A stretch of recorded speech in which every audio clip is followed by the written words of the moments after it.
दीर्घ 2 दिन हब चौदारे व्यवसायी मानक निद हजि जाइथिला। एमिति कहिबार कारण गत शनिवार दिन एक डाकबाजी यंत्र द्वारा एक प्रचार गाड़ी बुलीथिला, जहाँकि चौदार मध्य दे जाइथिबा 55 नंबर जातीय राजपथर लिब्रा कार्पेट ठारू गांधी चौक पर्यंत रास्तार उभय पार्श्वर व्यवसायी माने निज निजर व्यवसाय प्रतिष्ठान छाड़ी 48 घंटा मध्य पलाई जावाको हठात जिलापाल निर्देश आसीथिला। ए खबर पाइबा परे दुकान भाई मानकर निद हजि जाइथिला।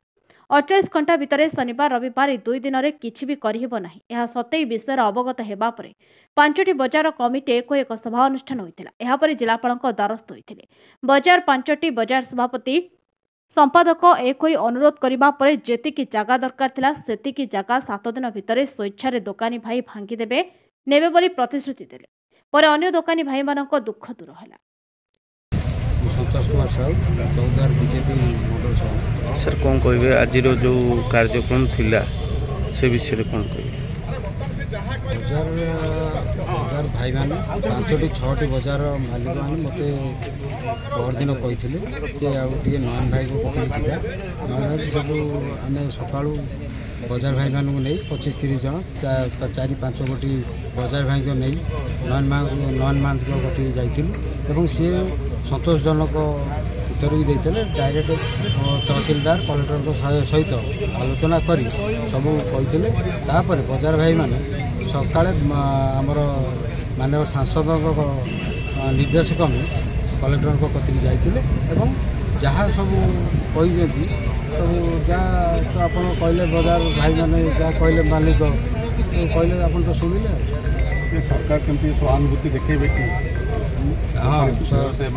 व्यवसायी मान एवं सी चाहते एठी केम चौदार उन्नति हो कंपानी हो समस्ते सहयोग करतु ए कथा भी कहते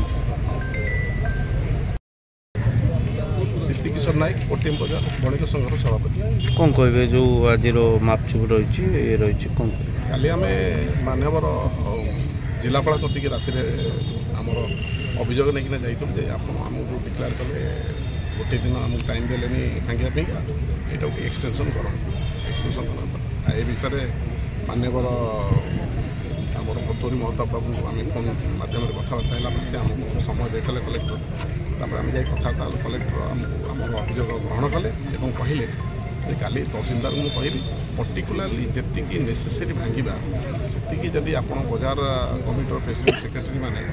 अंडरटेकिंग देखिए देवे आपण तरफ आप भांगीदेवे ताले आमर किसी ऑब्जेक्शन नहीं आम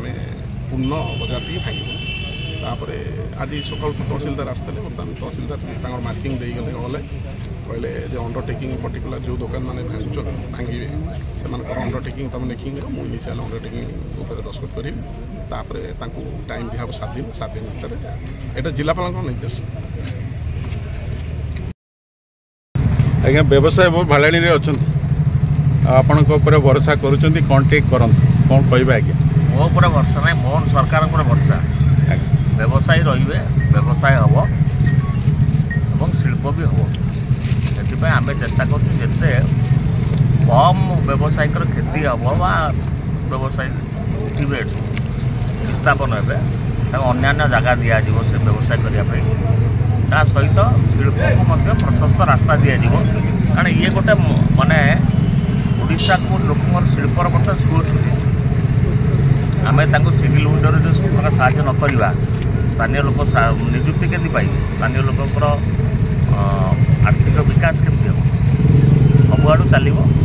तो ये कहते पैनिक हबार किसी ना कौ व्यवसाय भाई मैंने पैनिक हबार किसी ना कौन प्रकार ना जहाँ आप प्रशासन सहित कथबार्ता हो वेल्सपन एड को कौन प्रोब्लेम जमी अपन दे पारनी शिल्पर जो हबार था उठी से डेरी हो कौन अच्छी खबर से सेमती किसी ना सी वेल्सपन चेष्टा कर रास्ता फास्ता काले हो पार न हो से चौद्वार को तो बहुत लोग जानी ना विभिन्न प्रकार राजनैतिक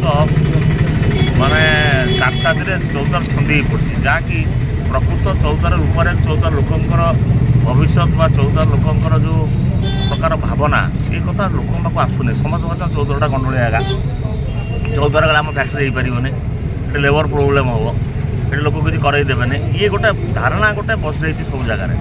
ये जो धारणाटा बसछि ताकू आमे दूर करिया को चेष्टा नुआ सरकार चेष्टा करूछि एवं सेथिरे आमे लोकन को मते बुझौछु लोक भी धीरे धीरे बुझुचंदी प्रकृत सत्य कोन यदि फैक्ट्री न आसीबो रोजगार केमति हो ये कथा धीरे धीरे लोक हृदयंगम कलेनि।